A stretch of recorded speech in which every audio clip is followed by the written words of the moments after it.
നേരം മങ്ങിയ നേരത്തെക്കര മാനത്തെത്തുവതാരോ മാനത്തെത്തുവതാരോ.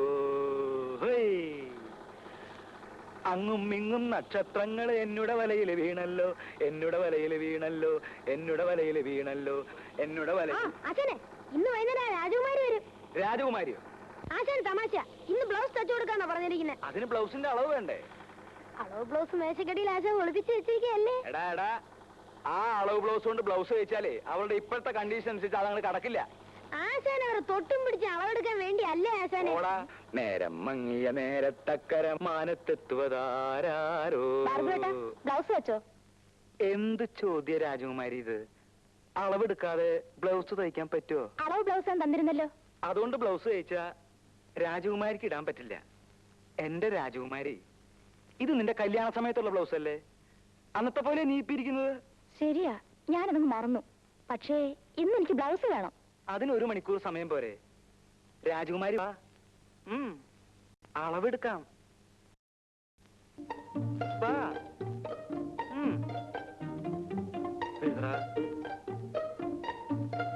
ഒന്നും കൂടെ തിരിഞ്ഞു. ഇനിയേ ആ കൈ ഒന്ന് വെക്ക്.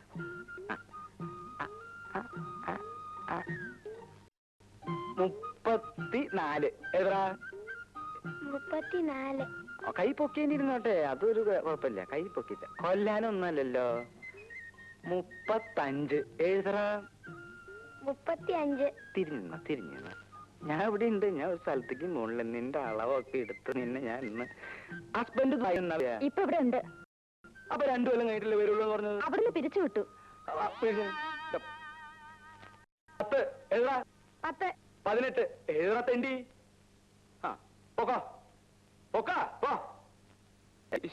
എന്തൊക്കെ ആശാന്?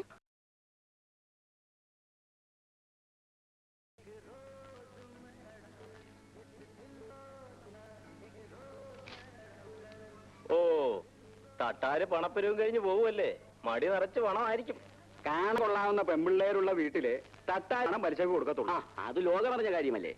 തട്ടാര് പണം പലിശ കൊടുക്കുന്ന വീട്ടിലെ പെമ്പിള്ളേരെ കെട്ടാൻ ഈ നാട്ടിലെ ഏതെങ്കിലും ചെറുപ്പക്കാർ തയ്യാറുണ്ടോ? കഴിച്ചിട്ടും വലിയ കാര്യമൊന്നുമില്ല. ശ്രീധരന്റെ മോക്ക് ഒരു കല്യാണാലോചന ഒത്തു വന്നതാ. തട്ടാരോട് അയാൾ പണം മേടിച്ചിട്ടുള്ള വിവരം അവരെങ്ങനെയോ അറിഞ്ഞ്. എന്നിട്ടേ ആ ചെറുക്കൻ പറയുക ആ പെണ്ണിനെ അവന് വേണ്ടാന്ന്. എവിടെ ഒരു പലിശയ്ക്ക് കൊടുപ്പ്.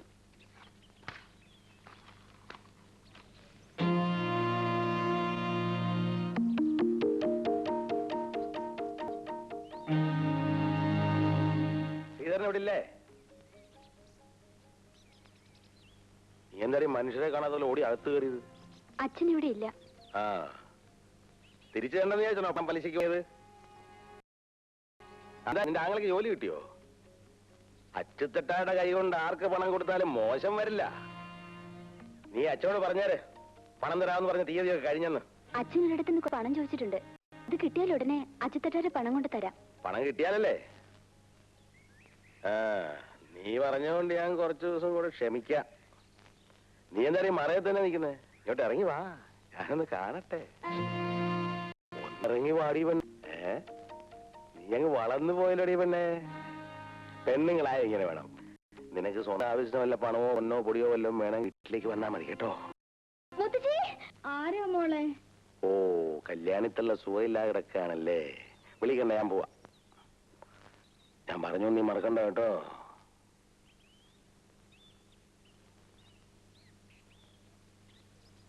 ശാന്തേ, ശാന്തേ, ശാന്തമ്മേ. എന്താ? ഞാനൊന്ന് പുറത്തിറങ്ങിട്ട് വരാം. കള്ളുഷാപ്പിലേക്കല്ലേ? രാവിലെ മുതലിരുന്ന് തയ്ക്കുന്നതേ. അപ്പോ വൈകുന്നേരം കുളിയൊക്കെ കഴിഞ്ഞ് ഒരു കള്ളു കുടിക്കുന്നതിൽ ഒരു തെറ്റുമില്ല. കുടിച്ചിരിക്കണം, അതാ അതിന്റെ ശരി. 4-5 വർഷം കഴിഞ്ഞില്ലേ നീ എന്റെ ഭാര്യയായിട്ട്? എന്നിട്ട് നിനക്ക് ഇതിനെ പറ്റി ഒരു വിവരമില്ലല്ലോ. മതി മതി, ഈ വിവരം ഒക്കെ മതി. ചെന്നാട്ടെ. അങ്ങനെ പറ. അമ്മൂട്ടിയെ വരട്ടെ.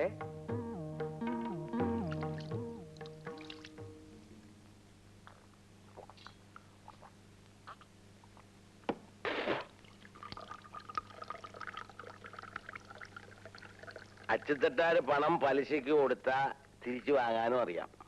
പണം കിട്ടിയില്ലേ മുതലാക്കിയിരിക്കും. എന്നിട്ട് പത്രോസ് പണം തന്ന 3000 ഉളുവായിക്ക് അവൻ എന്നെ 30,000 തവണ നടത്തി. അപ്പോ പത്രോസിന് കൊടുത്ത പണം ഗോപി അല്ലേ? രൂപ കിട്ടിയില്ലെങ്കിൽ എന്താ, അതിനുള്ള ഉരുപ്പടി ഞാൻ മുതലാക്കി. പത്രോസ് പെങ്ങളെ കെട്ടിക്കാൻ വെച്ചിരുന്ന പൊന്നെടുത്തോണ്ട് പോന്നതായിരിക്കും അല്ലേ? പിന്നെ എങ്ങനെ മുതലാക്കി? എടാ, ഈ ലോകത്ത് ഏറ്റവും വില കൂടിയ 2 സാധനങ്ങളേ ഉള്ളൂ. ഏതൊക്കെയാന്നറിയാവോ? എന്താ? പൊന്നും പെണ്ണും. പൊന്നെന്ന് പറഞ്ഞാ പണം. പണം എന്നെ പോയി. പിന്നെ പെണ്ണ്, അത് ഞാൻ മുതലാക്കി. എങ്ങനെ?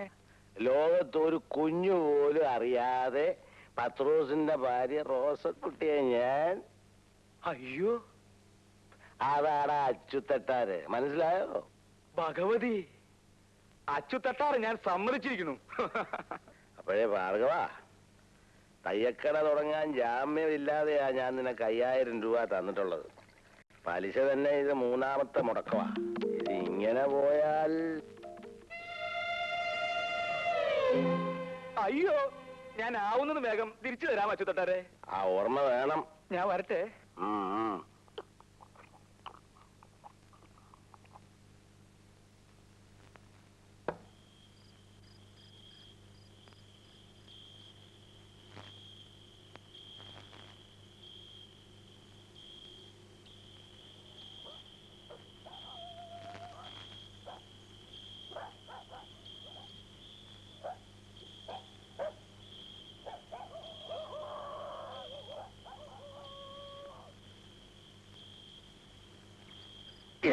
അങ്ങോട്ട് കണ്ടിടത്തൊക്കെ തെണ്ടി കിടന്നിട്ട് പണിയെടുക്കുന്ന സമയത്ത് ഉറങ്ങുന്നോ? എഴുന്നേറ്റിരുന്ന് പണിയടാ. എന്താ നോക്കി നിൽക്കുന്നേ? ചോറണം വേഗടി.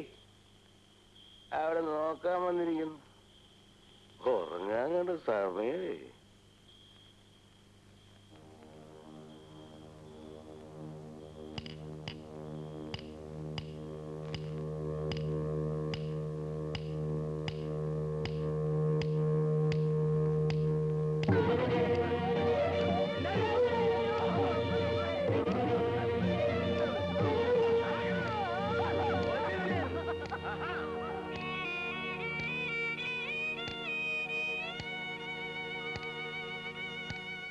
ഇവിടെ വച്ചേക്ക്.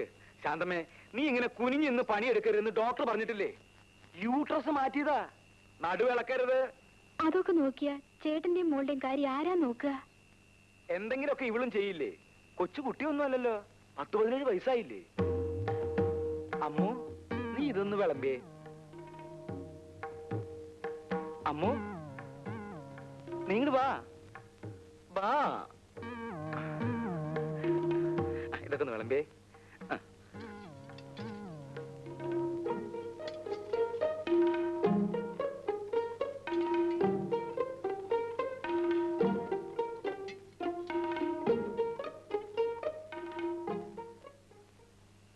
അമ്മു, നീ ഇങ്ങോട്ട് വാ, ഇത് ഇത്തിരി കൂടി ഒഴിച്ചേ.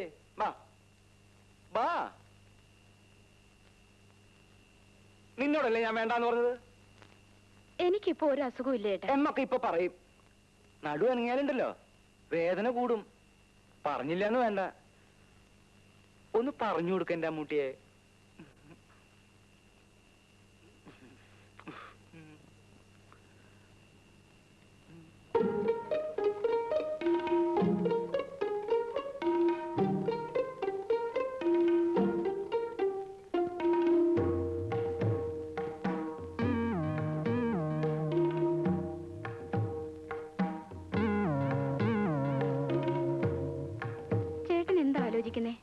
ഒന്നുമില്ല.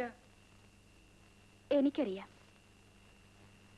ഇനി എനിക്ക് പ്രസവിക്കാനാവൂലല്ലോ എന്ന് ഓർത്തിട്ടല്ലേ.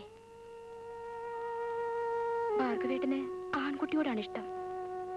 പക്ഷേ ഇനിയിപ്പൊ അതൊന്നും പറഞ്ഞിട്ട് കാര്യമില്ലല്ലോ. യൂട്രസ് എടുത്ത് പുല്ല് പോലെ കളഞ്ഞില്ലേ ഡോക്ടർ? അതിന്റെ വില എന്താന്ന് ഡോക്ടർക്ക് അറിയോ? അമ്മൂന് 1-2 ആലോചനയായിട്ട് ആ ബ്രോക്കർ നാരായണേട്ടൻ വന്നിരുന്നു. നാരായണ ചേട്ടനും നാരായണ ചേച്ചി വന്നിട്ട് എന്താ കാര്യം? കയ്യില് തുട്ടുണ്ടാ? കട തുടങ്ങാനേ 5000 രൂപയാ അച്ചുതട്ടാരോട് വാങ്ങിയിട്ടുള്ളത്. അതിന്റെ പലിശ പോലും 3 മുടക്ക.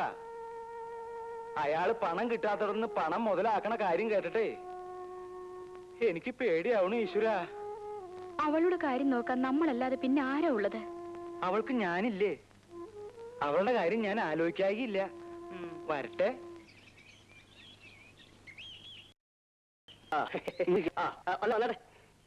ഇങ്ങോട്ട്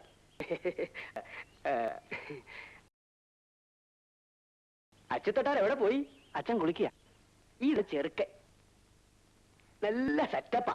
ഞാനിപ്പ ചേച്ചി അവര് വന്നിട്ടുണ്ട്. ചേച്ചി കുറച്ച് കാപ്പി ഇട്. പിന്നെ ചെറുക്കനെ കാണാൻ നല്ല ഭംഗിയാ. എന്റെ ഭഗവതി, ഇതെങ്കിലും ഒന്ന് നടന്നാ മതിയായിരുന്നു. പെണ്ണിന്റെ ഇളയതാ. എന്ത് ചെയ്യുന്നു? പിന്നെ ഞാനിവിടെ തട്ടാരുടെ കൂടെ ഇരുന്ന് പണിയാ. അതെ, പിന്നെ ഇവർക്ക് അടുത്ത വണ്ടിക്ക് ടൗണിലേക്ക് പോകാനുള്ള സെറ്റപ്പിലാ. കുറെ ദൂരം പോകാനുള്ളതല്ലേ. അച്ഛനെ വിളിക്ക്. അച്ഛൻ ഇപ്പൊ വരും.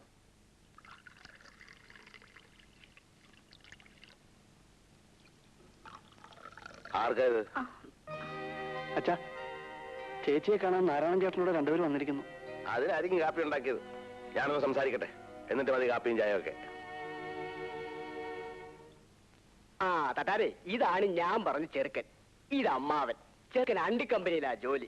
900 രൂപ ശമ്പളമുണ്ട്. 25,000 രൂപയും 10 പവന്റെ ആഭരണവും കൊടുക്കണം. ബാക്കി കാര്യങ്ങളൊക്കെ ഞാൻ പറഞ്ഞ് സെറ്റപ്പ് ചെയ്തിട്ടുണ്ട്. എഴുന്നേറ്റ് എഴുന്നേറ്റ്. ഇപ്പോഴാണോ തമാശ പറയുന്നത്? തട്ടാർക്ക് എപ്പോഴും ഒരു തമാശ. 25,000 ഉളുവായും 10 പവന്റെ പൊന്നും ഇവിടെ എടുത്ത് കെട്ടി വെച്ചിരിക്കല്ലേ. എന്റെ മോക്ക് എന്നാ ഒരു കുഴപ്പം? തട്ടാടെ ഈ സ്വഭാവം കൊണ്ടാ. മോക്ക് 18 വയസ്സായി. വെച്ചോണ്ടിരുന്നു. എന്റെ മോളെ, കാശൊന്നും വാങ്ങാൻ കെട്ടാൻ വരുന്നത് കെട്ടിയാ മതി. ഇനിയിപ്പോ ഇയാള് പറയണോ? വന്നാട്ടെ, നമുക്ക് വേറെ സെറ്റപ്പ് ചെയ്യാം. ഒരു തട്ടാര് വന്നേ നാട്ടിൽ വേറെ പെമ്പുള്ളാത്ത പോലെ.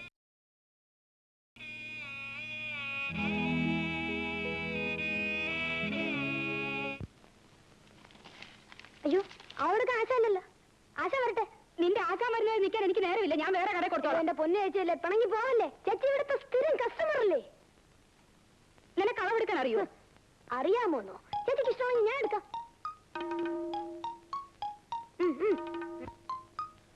ഈശ്വര, ഇവനും അളവെടുപ്പ് തുടങ്ങിയോ? ബ്ലൗസ് കഴിക്കുന്നുണ്ട് അരവണ്ണം എടുക്കുന്നത്.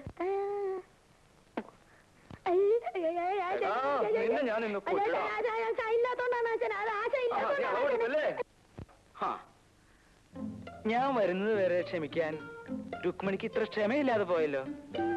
വരൂ, നമുക്ക് വിശദമായിട്ട് അളവെടുക്കാം. വരൂ.